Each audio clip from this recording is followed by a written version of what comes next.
since the start of the war 20 days ago. We are winning, and Iran is being decimated.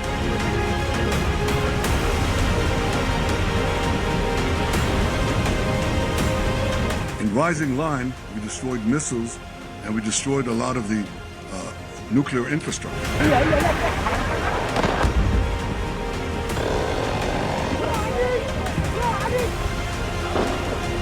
The American effort to open the Straits of Tiran, of the Hormuz Line.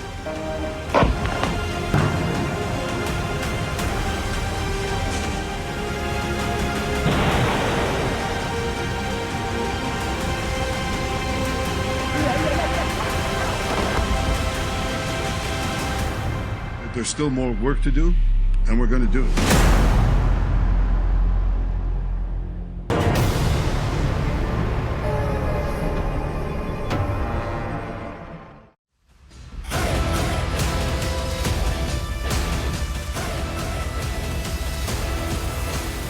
अब वहीं Israel के प्रधानमंत्री Benjamin Netanyahu ने अपनी मौत की अटकलों के बीच सामने आकर प्रेस कॉन्फ्रेंस की। प्रेस कॉन्फ्रेंस में नेतन्याहू ने ईरान के खिलाफ जारी सैन्य अभियान को लेकर कई बड़े दावे किए। नेतन्याहू ने कहा कि 20 दिनों की लड़ाई में अमेरिका इजरायल के हवाई हमलों के बाद ईरान की यूरेनियम एनरिचमेंट की क्षमता को खत्म कर दिया है। नेतन्याहू ने दावा किया कि 20 दिन की जंग के बाद ईरान की मिसाइल और ड्रोन क्षमता को बहुत बड़ा नुकसान पहुंचा है और ईरान का एटमी ताकत बनने का सपना चकनाचूर हो गया है। नेतन्याहू ने यह भी दावा किया कि इजरायल ईरान पर चौतरफ हमले कर रहा है और हम जंग जीतने वाले हैं, ऐसा वो कह रहे हैं।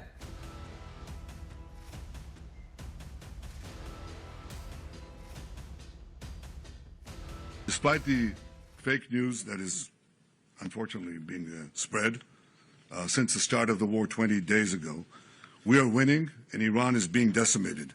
Iran's missile and drone arsenal is being massively degraded and will be destroyed. Hundreds of their launchers have been destroyed. Their stockpiles of missiles are being hit hard, and so are the industries that produce them. That's important. In Rising Line, we destroyed missiles, and we destroyed a lot of the nuclear infrastructure. But what we're destroying now are the factories that produce the components to make these missiles and to make the nuclear weapons that they're trying to produce. We're wiping out their industrial base in a way that we didn't do before. Iran's air defenses have been rendered useless. Their navy is lying at the bottom of the sea. Today we hit the other part of their navy in the Caspian Sea. Their air force is nearly destroyed. Iran's command and control structure is in utter chaos. And I can tell you that there's still more work to do, and we're going to do it. Rifat Abdullah इस वक्त Lebanon border से हमारे साथ live जुड़ रहे हैं। रिफत, बताइए ground पर सिचुएशन क्या है? देखिए, ग्राउंड पे सिचुएशन काफी टेंस है। आनंद, पहले मैं आपको दिखाऊंगा कि मैं किस स्पॉट पे हूँ। ये बॉर्डर है, ये देख सकते हैं आप। ये जो फेंसिंग आप देख रहे हैं, ये लेबनान और इसराइल बॉर्डर की है। बिल्कुल लास्ट पॉइंट पे मैं हूँ। ये आप देख सकते हैं, ये सारा एरिया, ये जो यहाँ की इंस्टॉलेशंस है, ये इसराइली फोर्सेस के हैं। और बीच में आनंद आप देख पा रहे होंगे कि एक बॉर्डर लाइन है। ये टीन की चादरें जो लगी हुई हैं, यही बॉर्डर है। और ये लास्ट पॉइंट है। यहाँ इसराइल साइड से, दोनों साइड से बॉर्डर है। लगातार यहाँ पे बॉम्बिंग हो रही है, लगातार यहाँ पे रॉकेट्स और मिसाइल बरस रहे हैं। यहाँ के एक लोकल आदमी मेरे साथ हैं, इनसे जानने की कोशिश करेंगे। Give us some information about this area, what kind of situation is here around? Now it's a situation that it's a war all around in Iran, as we know. But here on the border, it's a war with Lebanon. Okay. The army went inside Lebanon and they're bombing the terrorists. We sit here, we live here on the border, and we got shells and those small airplanes that come and bomb us. Your house was also damaged? My house was 3 days ago. Was a big bomb cell, and the window in my entrance of my house was broken. And this is the last point from Israeli side. This is the border of Lebanon now. This is Shlomi. We can go a bit further on the hill. It's my kibbutz called Halita. Yeah. And my house is about 200 meters from the border. And I can tell you, I live on this border. I live here since 1980. I was married here. 4 children was born here. And in 2002, 2 terrorists came from Lebanon. And when my wife and my daughter were in the car, they killed my wife and my daughter. Your wife and your daughter was killed. One of my daughters, yes. तो आनंद ये कह रहे हैं कि इनकी wife और daughter भी बहुत पहले मारी गई हैं और हिजबुल्लाह की तरफ से इनका दावा है। लेकिन मैं आपको बता दूं कि बिल्कुल हम बॉर्डर लाइन पे हैं और यहाँ पे तनाव बहुत ज्यादा है और इनका घर भी जो है वो टूट गया है क्योंकि जो लगातार यहाँ पे रॉकेट्स और मिसाइल्स बरसाए जा रहे हैं उसकी वजह से यहाँ इस पूरे एरिया में काफी नुकसान हुआ है। लेकिन आईडीएफ जो है लगातार ऑपरेशन चला रहे हैं लेबनान में काफी सारा डैमेज हुआ है। तकरीबन 900 लोग मारे गए हैं, 2000 से ज्यादा घायल हैं, 1 मिलियन से ज्यादा लोग वहां पे डिस्प्लेस हुए हैं। ये इस वक्त है इस बॉर्डर एरिया की सिचुएशन। जी धन्यवाद। लेबनान से हिजबुल्लाह की तरफ से वो कह रहे थे कि शॉर्ट एयरक्राफ्ट्स भी आते हैं जो यहाँ पर बम बरसा रहे हैं और वो कह रहे हैं कि वहाँ से जब आए थे आतंकी तो उनकी बेटी और बीवी को 2002 में उन्होंने मार गिराया था। लेकिन एक और मैं आपसे बात पूछूंगा, आप हाइफा भी पहुंचे थे, वहां पर हिजबुल्लाह और ईरान की तरफ से क्या कोऑर्डिनेटेड स्ट्राइक्स हो रहे हैं या हिजबुल्लाह अपनी कार्रवाई कर रहा है इजरायल के खिलाफ, ईरान अपनी कार्रवाई कर रहा है? देखिए जो रिफाइनरी पे हमला हुआ है और इसराइल का कहना है कि वो ईरान की तरफ से मिसाइल आया था और उसी का एक हिस्सा रिफाइनरी पे गिरा था और वो सबसे बड़ी रिफाइनरी है। आनंद मैं आपको बता दूं कि 50 से 60% जो डिमांड है उसी रिफाइनरी से पूरी होती है, गैस की, पेट्रोल की, डीजल की और बाकी पेट्रोलियम प्रोडक्ट्स की। यानी एक बड़ा अटैक था। हालांकि इस्राएली फोर्सेस का दावा है कि ज्यादा रिफाइनरी को नुकसान नहीं पहुंचा है, लेकिन धुएं के गुबार इर्द गिर्द थे और न्यूज 18 इंडिया की टीम बराबर ग्राउंड जीरो पे पहुंची और उसके बाद हम आगे बढ़े और इस वक्त हम बराबर लेबनान के बॉर्डर पे हैं और यहाँ पे भी सिचुएशन काफी क्रिटिकल है। थोड़ी देर पहले यहाँ पे 2 धमाके हुए, सायरन भी बची। अभी कितना नुकसान उससे हुआ है क्या पाना मुश्किल है, लेकिन इस एरिया में हिजबुल्लाह की तरफ से रॉकेट्स और मिसाइल्स दागे जा रहे हैं, जबकि बाकी जो एरियाज हैं वहां से ईरान के मिसाइल्स दागे जा रहे हैं। जी धन्यवाद। आप सेफ रहिए। रिफत बहुत बढ़िया काम कर रहे हैं, बढ़िया रिपोर्ट्स आप न्यूज़ 18 इंडिया के दर्शकों के लिए वहां से लेकर आ रहे हैं जान जोखिम में डालकर।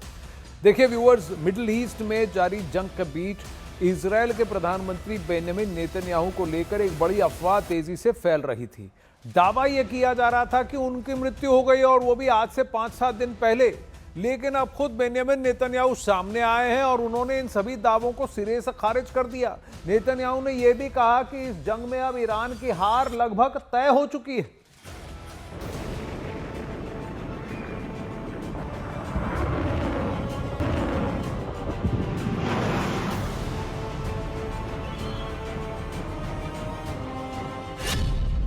झूठे साबित हुए सारे दावे।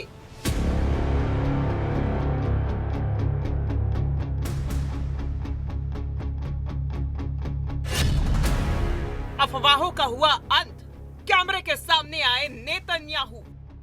I'm alive, and you're all witnesses. मैं जिंदा हूं।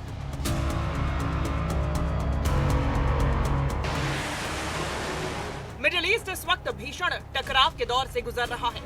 इजराइल और ईरान के बीच तनाव चरम पर है। मिसाइल हमले, ड्रोन स्ट्राइक और सैन्य कार्रवाई लगातार जारी है। जंग के इसी माहौल में सोशल मीडिया पर एक सनसनीखेज अफवाह फैलाई गई कि इजराइल के प्रधानमंत्री बेंजामिन नेतन्याहू मारे गए हैं। कुछ पोस्ट में तो ये तक दावा किया गया कि ईरान ने उन्हें निशाना बनाया है। लेकिन इन दावों के बीच अचानक नेतन्याहू का एक वीडियो सामने आता है और सारी अफवाहों पर ब्रेक लग जाता है।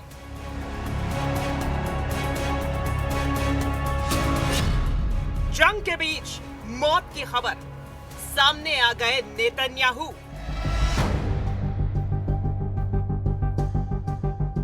अमेरिकी राजदूत माइक हकाबी के साथ एक इमारत में चलते हुए नेतन्याहू कैमरे के सामने आते हैं और सीधे सीधे उन अफवाहों को चुनौती देते हैं जो उनकी मौत की बात कर रही थी।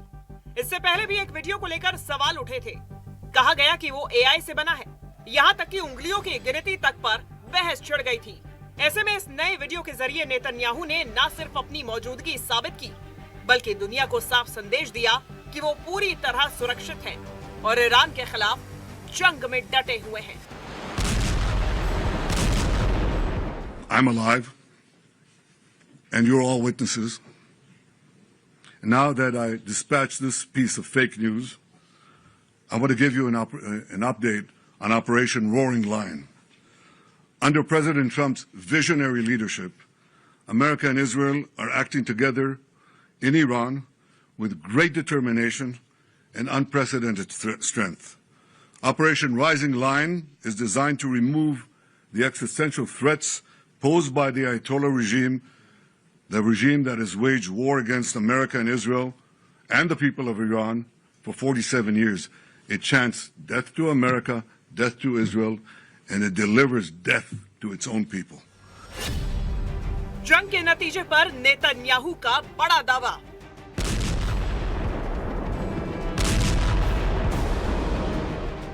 नेतन्याहू ने सिर्फ अपनी मौजूदगी ही नहीं दिखाई, बल्कि जंग के हालात पर भी बड़ा दावा किया। उन्होंने कहा कि इजराइल की कार्रवाई लगातार जारी है और ईरान को भारी नुकसान पहुंचाया जा रहा है। इजराइल का दावा है कि ईरान के मिसाइल लॉन्चर, ड्रोन सिस्टम और सैन्य ठिकानों को लगातार निशाना बनाया जा रहा है और उसकी सैन्य क्षमता तेजी से कमजोर हो रही है। Despite the fake news that is unfortunately being spread since the start of the war 20 days ago, we are winning and Iran is being decimated. Iran's missile and drone arsenal is being massively degraded and will be destroyed. Hundreds of their launchers have been destroyed, their stockpiles of missiles are being hit hard, and so are the industries that produce them. That's important. In Rising Lion, we destroyed missiles and we destroyed a lot of the nuclear infrastructure. But what we're destroying now are the factories that produce the components to make these missiles and to make the nuclear weapons that they're trying to produce. We're wiping out their industrial base in a way that we didn't do before. Iran's air defenses have been rendered useless. Their navy is lying at the bottom of the sea. Today we hit the other part of their navy in the Caspian Sea. Their air force is nearly destroyed. Iran's command and control structure is in utter chaos. And I can tell you that there's still more work to do, and we're going to do it. Hormuz पर Israel की चेतावनी।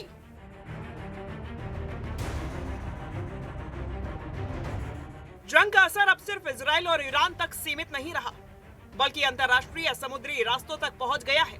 Hormuz strait, जहां से दुनिया का बड़ा तेल व्यापार गुजरता है, अब तनाव का नया केंद्र बन गया है।